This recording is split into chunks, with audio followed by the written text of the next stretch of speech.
বিষয়টি যেন বিনা মেঘে বজ্রপাতের মতো। সাবেক পুলিশ প্রধান কল্পনাও করতে পারেননি তার উপর এরকম একটি আঘাত আসতে যাচ্ছে। গতকাল বিকেলে ঢাকা মহানগর আদালতের স্পেশাল জজ মোহাম্মদ শামস জগলুল হোসেন দুর্নীতি দমন কমিশনের করা এক আবেদনের প্রেক্ষিতে পুলিশের সাবেক মহাপরিদর্শক বেনজির আহমেদ তার স্ত্রী ও মেয়ের নামে থাকা স্থাবর সম্পত্তি জব্দ বা ক্রয় করার আদেশ দিয়েছেন। আদালতের আদেশটির বিষয়ে দুর্নীতি দমন কমিশনের আইনজীবী খুরশিদ আলম খান গণমাধ্যমকে জানান, বেনজির আহমেদের সম্পদ কেনার ৮৩টি দলিল জব্দ করার আদেশ দিয়েছেন আদালত। একই সঙ্গে তার স্ত্রী এবং মেয়ের নামে থাকা ব্যাংক হিসাবগুলো অবরুদ্ধ করার নির্দেশ দিয়েছে। দুদকের আবেদনের প্রেক্ষিতে এরকম একটি নাটকীয় সিদ্ধান্ত এলো। বেনজির আহমেদের যে বিপুল পরিমাণ সম্পত্তি আছে তা নিয়ে একটি গণমাধ্যমের ধারাবাহিক প্রতিবেদন প্রকাশিত হয়েছিল। সেই প্রতিবেদনের পর বেনজির আহমেদ কিছুটা আত্মপক্ষ সমর্থনের চেষ্টা করেছিল বটে, তবে তা শেষ পর্যন্ত উচ্চ আদালত পর্যন্ত গড়ায় এবং উচ্চ আদালত বিষয়টি নিয়ে দুর্নীতি দমন কমিশনকে তদন্ত করার নির্দেশ দেন। দুর্নীতি দমন কমিশনকে ২ মাসের সময় বেঁধে দেওয়া হয়েছে। এর মধ্যে গতকাল আদালত বেনজির আহমেদের সম্পদ জব্দ করার জন্য আদেশ দেন।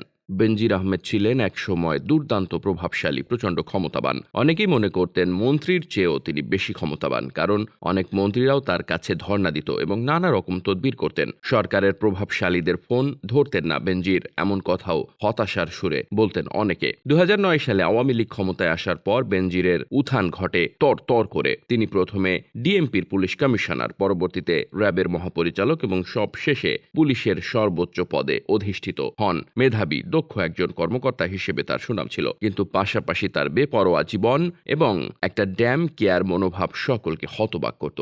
তিনি র্যাবের মহাপরিচালক থাকা অবস্থাতেও সরকারের প্রায় নীতি নির্ধারক অবস্থায় ছিলেন বলে অনেকে মনে করেন। সেই সময় অনেকেই তাকে তোয়াজ করতেন, তাকে পৃষ্ঠপোষকতা করতেন। বেনজিরের আশীর্বাদ পুষ্ট না হলে অনেক ক্ষতি হতে পারে এমন ধারণাও বিভিন্ন মহলে ছিল, কিন্তু সেই বেনজির আহমেদ এখন বিপন্ন, একাকী, তার পাশে কেউ নেই। গতকাল এই ঘটনার পর বেনজির আহমেদ যার সাথে যোগাযোগের চেষ্টা করেছেন কেউই তার ফোন ধরেননি। বেনজির আহমেদকে এখন সকলে এড়িয়ে যাওয়ার চেষ্টা করছেন। বেনজির আহমেদের চাকরি অবসরের পর থেকে তিনি অবশ্য একটি নীরব জীবনযাপন করছিলেন, কিন্তু নানা কারণে আবার বিতর্কে আসেন এই বেনজির আহমেদ। বেনজির আহমেদের ঘনিষ্ঠরা বলছেন, পুলিশের আইজিপি থাকা অবস্থায় তিনি যেভাবে অনিয়ম এবং স্বেচ্ছাচারিতা করছেন সে কারণে সরকারের নীতি নির্ধারক মহল তার উপর রুষ্ট হয়েছেন।